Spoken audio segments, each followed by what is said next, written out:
Once again, we welcome you to Moving Forward with Young Voices. We are happy to welcome Alex Xenos to the program. Alex is a Young Voices contributor, and I suspect that you probably wear a few other hats besides that. Take a moment and tell us a little bit about yourself. Yeah, well, first, thanks for having me. I'm a writer and a lawyer. I currently serve as counsel for a nonprofit, nonpartisan whistleblower organization that works with and represents insiders who report misconduct. And I've been a Young Voices contributor since last month. Very good. Well, we've got a great topic to discuss here. In fact, this is one of the really timely ones, as far as I'm concerned. I'm looking at a piece that you wrote for the American Spectator, Destroying Our Criminal Justice System. And particularly, we're talking about politicized prosecutors. Where do you begin to tackle a subject like this so that people can understand all is not well within the American criminal justice system? Right. Well, I start in the perspective, the context of the broader, criminal justice system and the reform movement. So, I really believe the greatest issue facing our criminal justice system is prosecutorial abuse. But you really don't hear too much about that. All the oxygen is devoted to police abuse, really, in the criminal justice discussion. And both sides of the political divide also really don't seem interested in solving the problem. And so I actually had an article published in several publications, including the Boston Herald in June, really hitting the right on this issue and how it exposes a hypocrisy among conservatives, how they talk a big game about restraining government and fighting for liberty, but then it's all crickets when it comes to prosecutorial abuse. And this latest piece in the American Spectator, I discussed the less ruse on the issue. So real reform requires actually enacting legislation and policies creating accountability for prosecutorial misconduct. But unfortunately, progressives seem unwilling to make such reforms, and instead they have used the prosecutorial offices for their own political pursuits. So while neither side of the political divide seems interested in solving the problem, only the left receives accolades from the media for its supposed efforts. And because the media consistently portrays left-wing prosecutors as well-intentioned reformers fighting a broken system. But as I point out in the piece, you don't have to look far to see that if a prosecution fits their narrative and ideology, leftist prosecutors are willing to break every rule in the book to see that through. And the piece goes on, to provide a few examples of the piece, but there's really no shortage of them.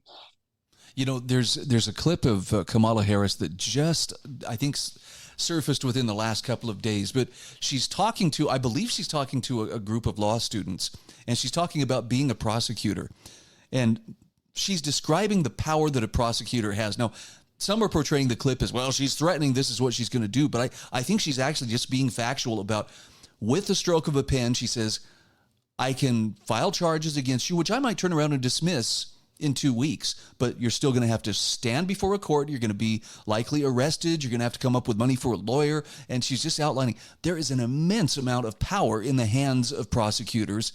So even just going a couple of degrees off course can have some really nasty unintended consequences.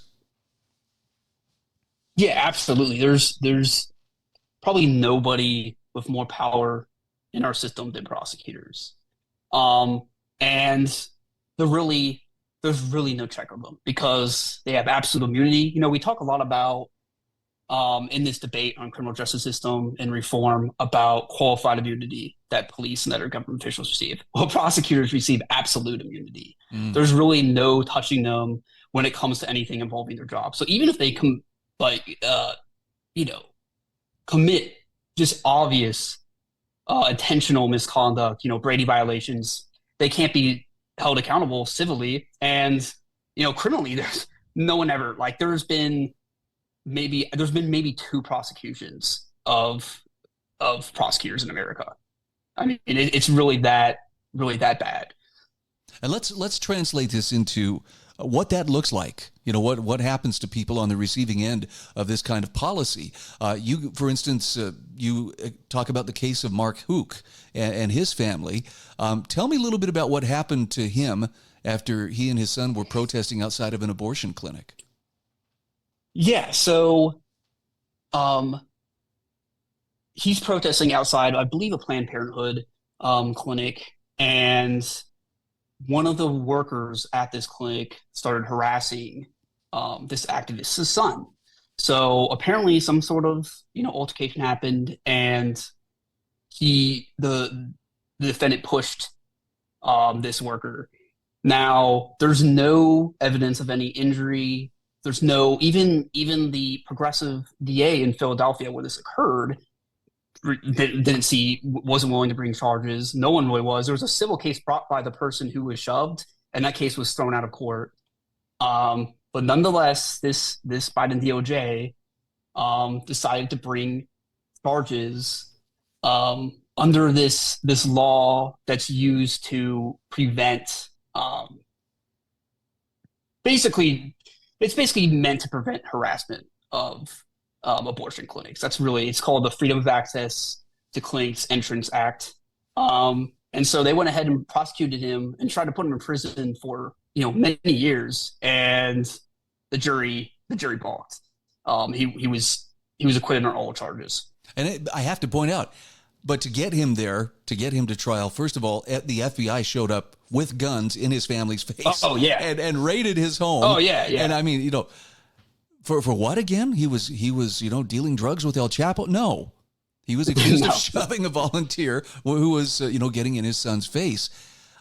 There's another one here, and I saw this one recently too, and that is the Biden Department of Justice targeted and threatened a surgeon in Texas who blew the whistle on a hospital that was covertly performing transgender procedures on underage patients. And now they're charging this guy with privacy violations under HIPAA, even though there's no evidence he actually revealed any identifying information. But it's very clear that, some people seem to get a little bit lighter touch and others seem to get a heavier touch. Can you maybe give me an example? Who are some of the people who don't feel that heavy hand of the law? Yeah. So, I mean, we can just look at local progressive DAs throughout the country. I mean, if it fits, it's all about fitting the ideology and the narrative. So they build these narratives up, and if one defendant doesn't fit that narrative, they'll walk. So, we see prosecutors like Manhattan's Alvin Bragg, who will prosecute people, using force to defend themselves at the same time covering for their criminal attackers. And, I'm sure most listeners have heard the story about that, the bodega owner who was assaulted, nearly killed by a career criminal trying to rob him. And he used force to defend himself, killed the guy. And Alvin Bragg decided to prosecute that bodega owner for simply trying to defend himself. I think about Daniel. And put him in Rikers, no less.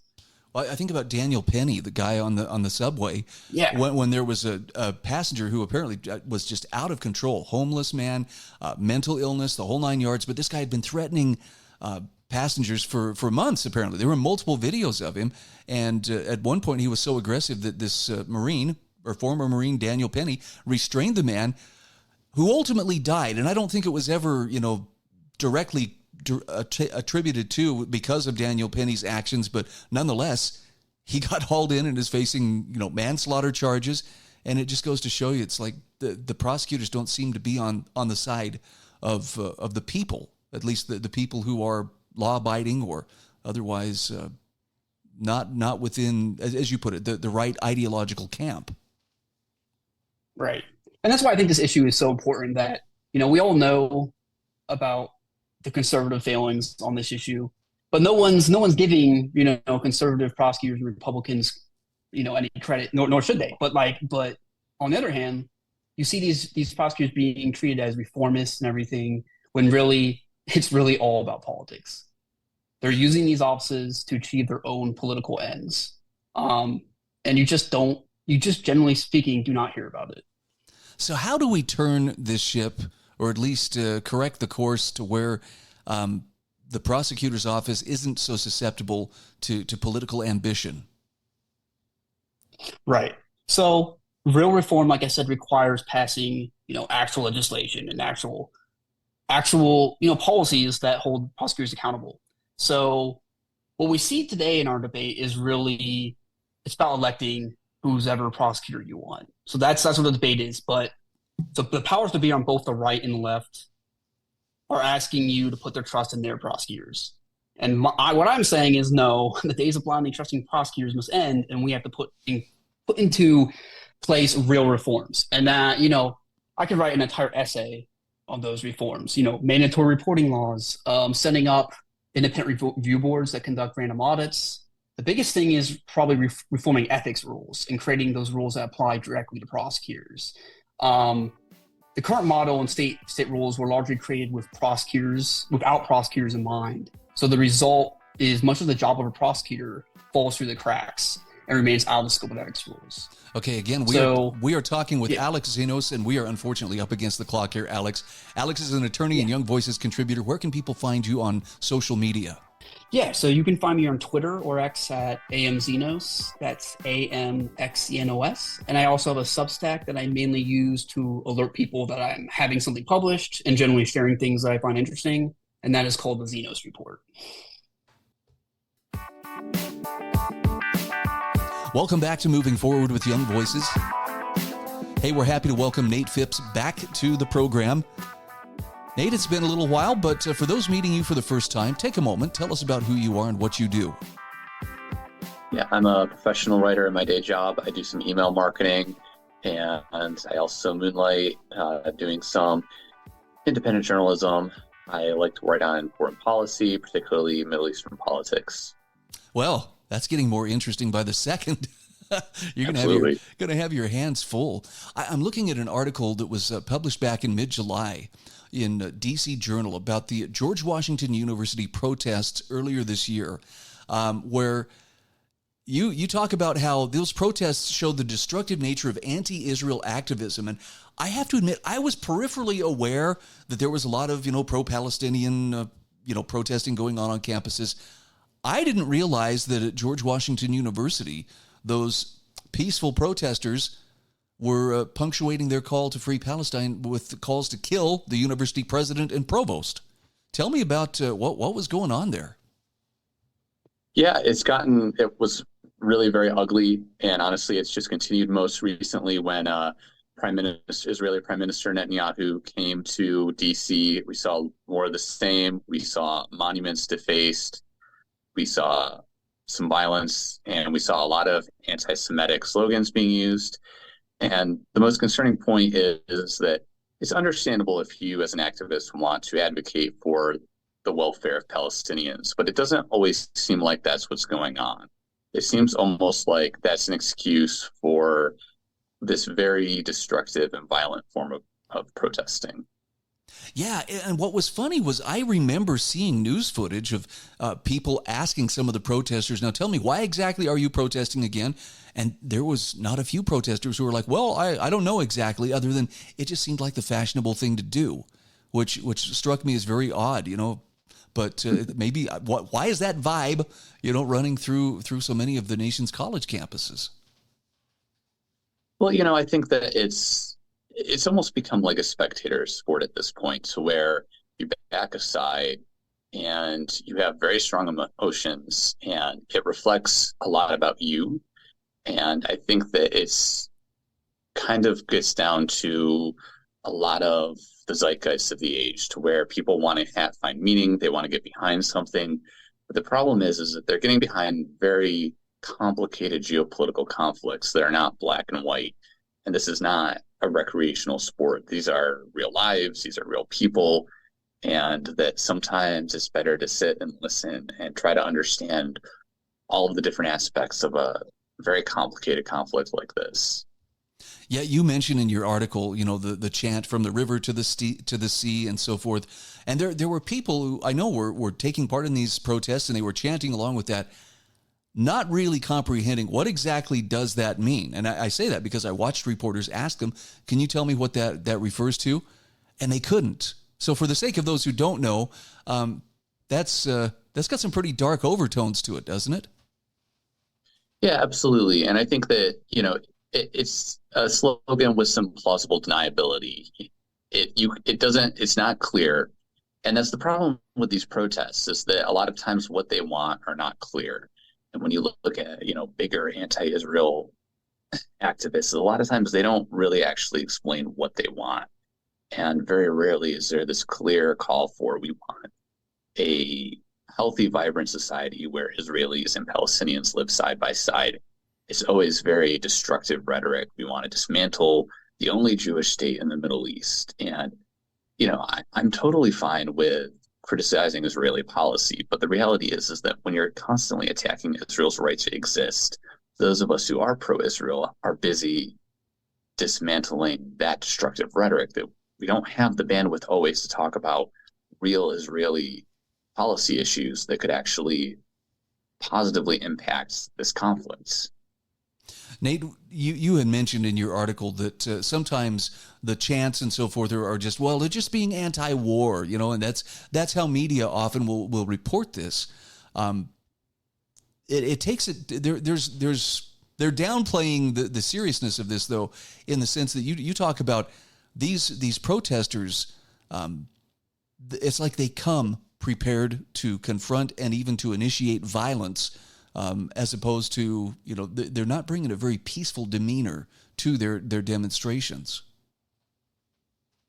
Yeah, and really, when you see people change their mind with very radical opinions, it's usually not because someone's shouting at them. It's because someone took time to hear them out and understand why they think that way.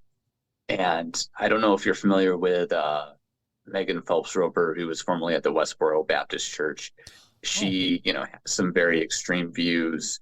And she said that when she started to rethink them, it was because someone calmly sat down with her and just heard her out and asked, well, why do you think that way? And that's the method that has really shown to change people's viewpoints. And that just doesn't seem to be what the anti-Israel crowd is willing to do. There's less of a willingness to come to the table and have a conversation. And I hear from, pro-Israel activists all the time and say, hey, we'd love to sit down and have a conversation with these people, and they're just not willing to do so. Yeah, it's kind of a rule of thumb, and I've tried to teach my kids this. If you are around a group of people and everybody starts chanting in unison, it's time to leave. It's time to go somewhere else, because it seems like that supplants critical thinking, and the emotion takes over, and I don't know, there's a very mob mentality that seems to have kicked in. Now, I have to ask, have these protests subsided somewhat, or are they, with school out for the summer, does that take the wind out of the sails of some of the demonstrators? No, like I mentioned a moment ago, that there was a lot of protests when Prime Minister Netanyahu came to town this past month, and we just saw more of the same. And sometimes there is a little bit of a reprieve, but I was just out in DC a couple weekends ago, and I saw someone with a blowhorn with some pictures related to anti-war narratives, and it's kind of pervasive out here. In Northern Virginia, where I live, it's not quite as bad, but you definitely see it in DC. Interesting. What about, you address this in your article, people who criticize, for instance, Israel's government, or who may have legitimate disagreement with Benjamin Netanyahu. Does that automatically make them anti-Semitic?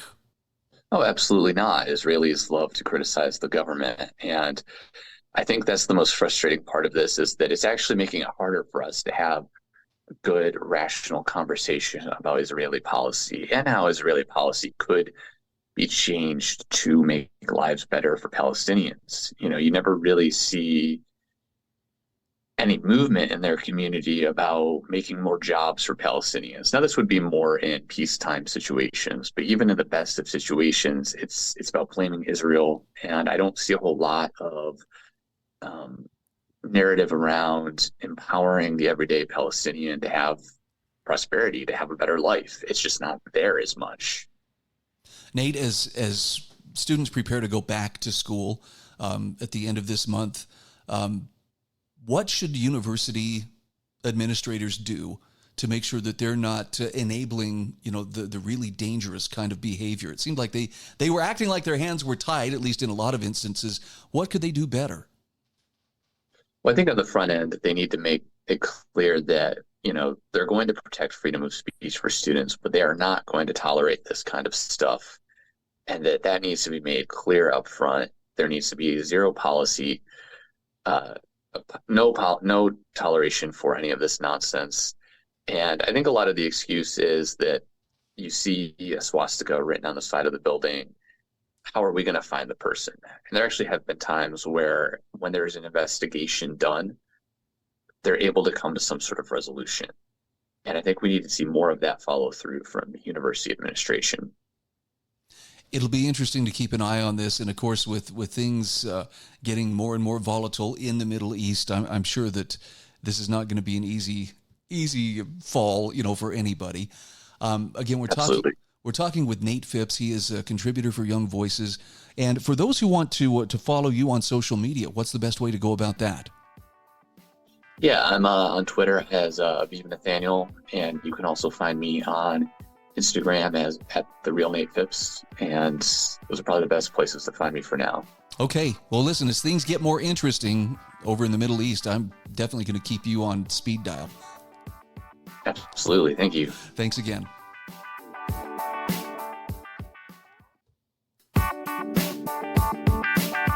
Welcome back to Moving Forward with Young Voices.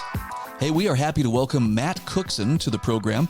This is Matt's first appearance on Moving Forward with Young Voices. Matt, first of all, great to have you. Take a moment. Tell us about who you are and what you do. Well, first of all, thanks for having me on. A little bit about me. Politics is kind of my path, my interest at this point. I'd love to make a career out of it.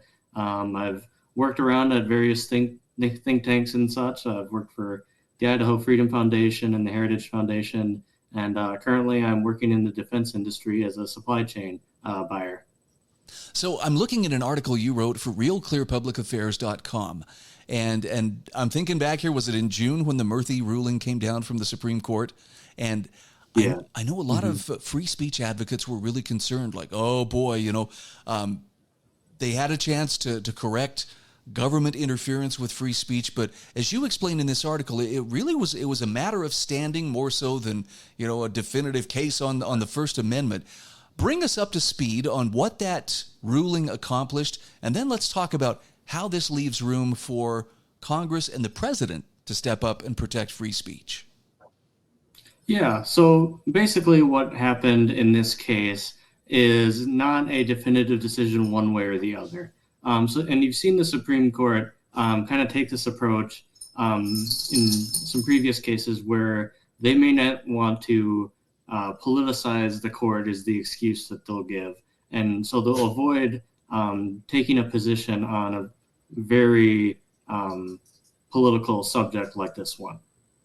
And so instead of addressing it head on, the court just kind of like kicked the can down the road and didn't resolve this issue one way or the other. And thus, this issue is still hanging out in the ether, needing to be addressed at some point.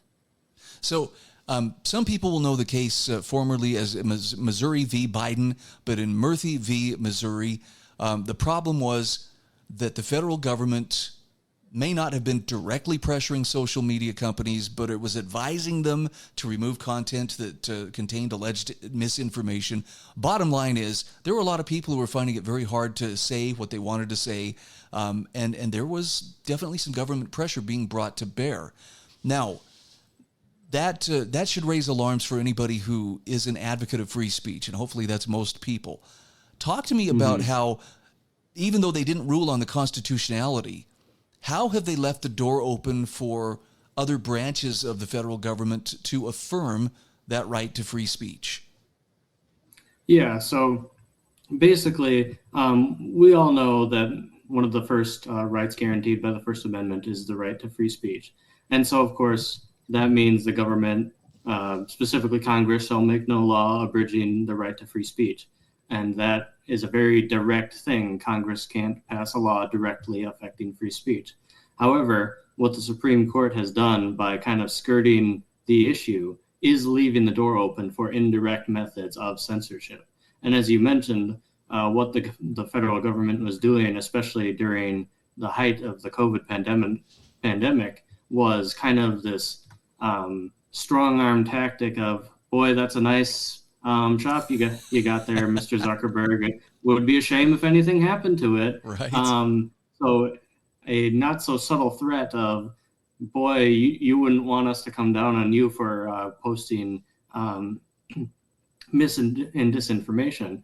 And because the court did not directly address this question, that sort of thing is still on the table for the federal government. Is it likely that the federal government, in one form or another, is going to continue some of those activities that led to that case in the first place, or are they likely to back off now that some light has been shown on the situation? Well, I think a lot of it has to do with who wins the upcoming election. If the incumbent party does win back the White House, it is unlikely that they will kind of back off the policy that they were leaning into, especially bearing in mind that they received no actual legal repercussion for acting in this manner. So to sum up, basically, is they paid no penalty for being wrong in this case because they, from a legal standpoint, they didn't really get anything wrong. The court did not strike down any policies. It did not say you cannot pressure private companies. So from a legal standpoint, the Biden administration did win this case. Well, that kind of bums me out, but okay, reality is what it is. Talk to me about what Congress might do, though, to make that a moot point. Is there anything Congress can do to put some blockades in the way of agencies that might be tempted to lean on those social media companies? Yeah, so the Constitution defines legislative duties to Congress, of course. And one of the things Congress could do is passing a law specifying that government agencies are not allowed to pressure private companies into doing their bidding. And, you know, being freedom-minded people, we don't like to see laws passed that would increase government power. However, in this case, it would be one that actually limits the government's power. And from that standpoint, I think it is a necessary thing that Congress needs to act on this question, because it is not a side issue or something of trivial importance. This is one of the most fundamental rights spelled out in our Constitution. Well, and you point out in the article too, there are people out there still, saying, well, but we need censorship. I think you cited Kat Duffy at the Council on Foreign Relations saying, well, what about election integrity? AI-generated deep fakes are becoming, more ubiquitous, and that requires government censorship of misinformation. Now, I'll admit, those deep fakes, they're pretty amazing and sometimes really funny. Mm-hmm. But what good does it do us if we deep six, free speech for the sake of trying to protect people from bad information? Mm-hmm. Yeah, and as you got into the fundamental problem with deciding on mis and disinformation is who gets to decide what's true. I'm definitely in agreement that there is an Overton window of things that are and aren't acceptable to say in public. However, what I may decide is crosses the line may be different than what someone who is a Democratic Socialist of America member. And the problem is, as this kind of John Stuart Mill approach is nobody really knows 100% the truth. And the only way we can hope to get there is if we are free to have those discussions and kind of figure out the truth for ourselves. It's a fundamental, speech issue. If we don't have the freedom to say what we honestly believe and kind of get to a place of truth, that kind of takes away any hope of finding it. I like, too, that you point out in your article, hey, when it comes to Congress, they actually raise their hand and swear an oath to uphold the Constitution. So it's not just, they could defend it if they want to. No, they have a duty because they swore that they would do that. That's absolutely right. And in this day and age, we come to see the Supreme Court as the final arbitrator of what is constitutional. And according to our constitutional structure, they are the arbitrator of the Constitution. However, they are not the only ones who are called to uphold and defend the Constitution. It is incumbent not only on the court, but also on Congress as well as the presidency to uphold and defend the Constitution. And that's why it is necessary for both Congress and the presidency to act on this question to uphold and defend the Constitution. And like you mentioned earlier, depending on whether if the incumbent party wins, probably not going to see a lot of clamor to protect free speech. But if President Trump was to win re-election, is there a likelihood that he would take executive action to help protect free speech? Well, with every president coming into office, there is kind of a drive to bring in your own people who will help you to enact your own agenda. But whether or not he actually hones in on this specific issue is a different question, which is why I think it's so important for people to get involved in our process. You know, your job in protecting our democracy and Constitution doesn't end after Election Day. So call into your senator, call into your representative, let them know that this is something that's important to you, because our government is crucial in producing our constitutional system. But if we don't have a culture that values our constitutional freedoms and liberties, it's just a matter of time before it all falls apart. Well, I like that you end your article on, I think, an optimistic note saying, okay, Murthy v. Missouri, conservatives, no, it was not a win, but it doesn't necessarily mean that the final nail has been placed in the coffin. There are still opportunities here to protect freedom of speech. Maybe we need to put our focus on something other than, wishing that the Supreme Court will be the one to do it, and focus on some of those other agencies or other branches of the government instead. Again, we're talking with Matt Cookson. He is a Young Voices contributor. And Matt, for those who want to follow you, where can they find you? Yeah, so they can find me on Twitter. I do post some articles. I'm doing the Young Voices contributor program right now. So follow me on, well, I guess it's X now after Elon took it over. So Twitter/X at Matt Cookson 95.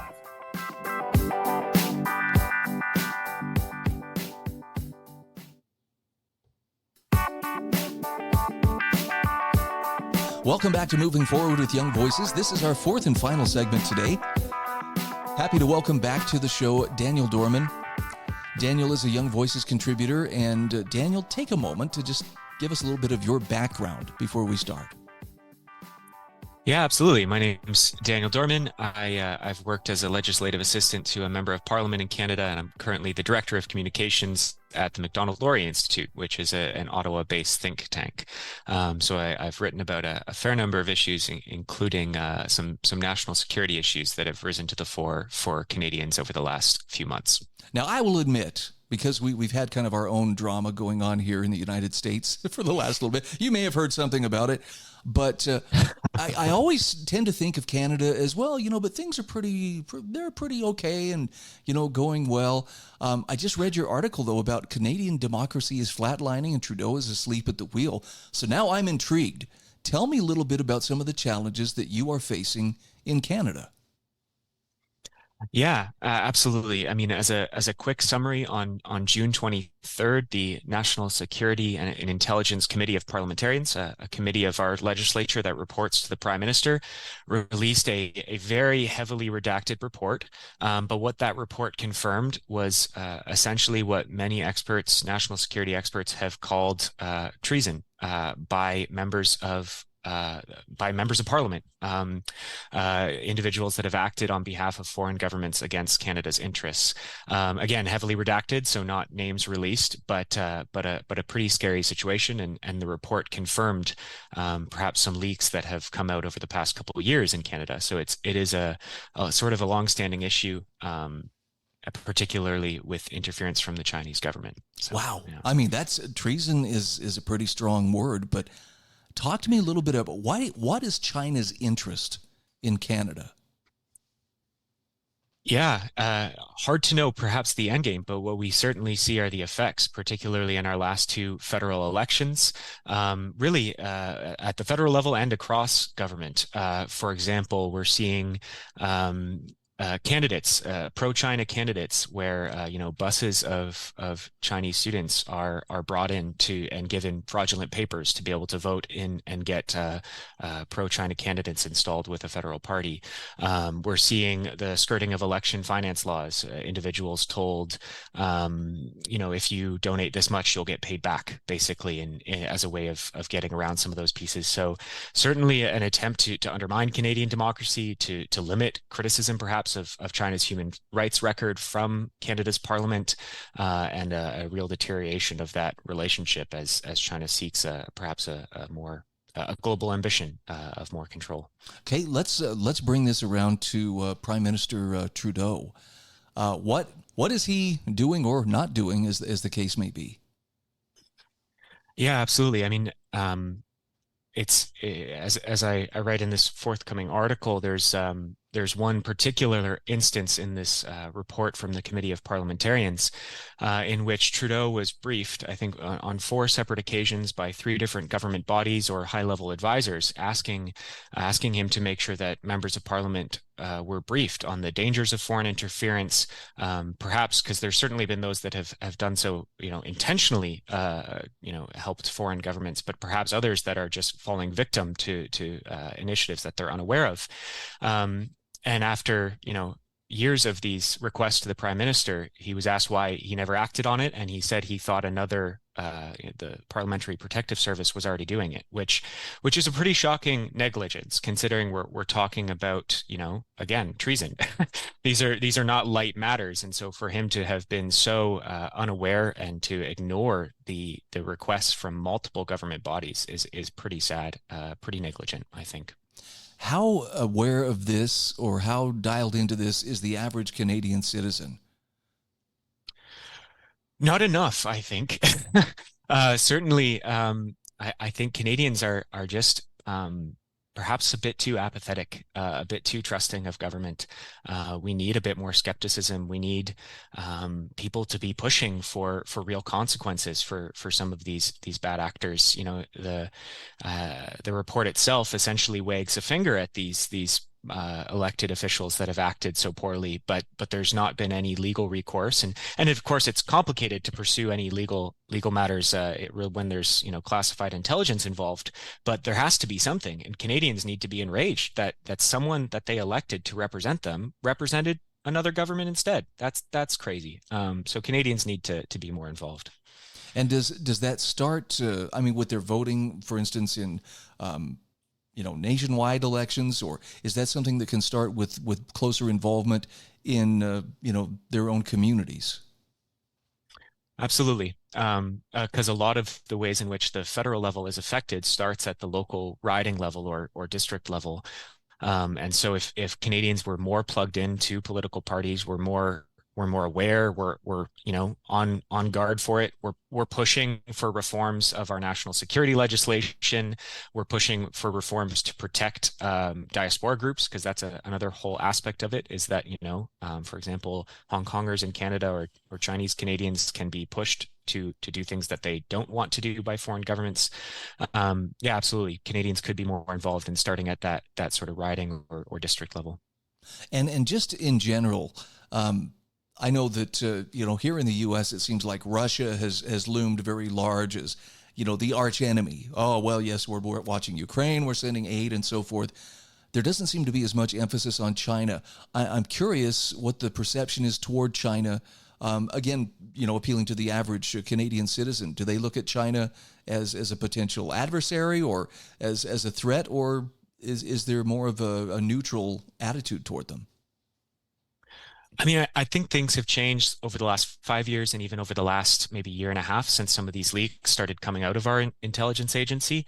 Certainly many Canadians are, of course, concerned with Russian disinformation as well, or Iran or India as well, interfering. Some of these are the countries that were mentioned alongside China in the report. I don't think there's sort of the broad awareness that we need of China or Russia or any of these actors. I think Canadians want to believe that nice Canadians have no enemies. but the data simply hasn't borne that out over the last number of years. And so we need to accept a hard truth that there are enemies out there, both China and others. All right. Talk to me, Daniel, a little bit about when it comes to protecting democracy. What are some things that the average citizen can do? And you may have mentioned some of them already, but when democracy is on the line, obviously it's not something we can just outsource to politicians. What can we do as individuals? Yeah, I mean, it comes to holding leaders to account. The reality is that there were people in charge in the PMO and others that didn't act when they were given recommendations by government, and so that should be a warning sign to Canadians and a signal that if they don't get involved, if they don't take responsibility, that no one else is, right? It was the great leader in the post-Soviet Eastern Europe, Václav Havel, who talked about God has set us down and we can't avoid the responsibility for the nation we're in. And I think Canadians need to just simply take more responsibility, and be enraged and get involved at the local level again, but also just not accept that level of negligence from our Prime Minister. Daniel, it sounds like a lot of this would also translate very well to other nations. In fact, I'm gonna kind of put you on the spot here and ask you if there's anything that Americans could learn from what is going on in Canada. What would that takeaway be? Yeah, absolutely. I mean, I think at least at the level of legislation, the U.S. is better prepared and more aware of China, even if Russia looms larger in the public consciousness. But just Canada is a Five Eyes ally, an intelligence sharing ally. So being aware that Canada is this compromised and basically saying to Canada, get it together, recognizing that Canada is not just struggling itself, but that Canada could be a liability for the U.S. as well. So learning that we are interconnected and that needs to be addressed for the U.S. sake as well as Canada's. All right, again, we're talking with Daniel Dorman. He is a Young Voices contributor and director of communications at the Macdonald-Laurier Institute. Where can people follow you on social media? Absolutely. Search Daniel Dorman on LinkedIn or on X, Twitter. Love to connect with people there. Thanks so much.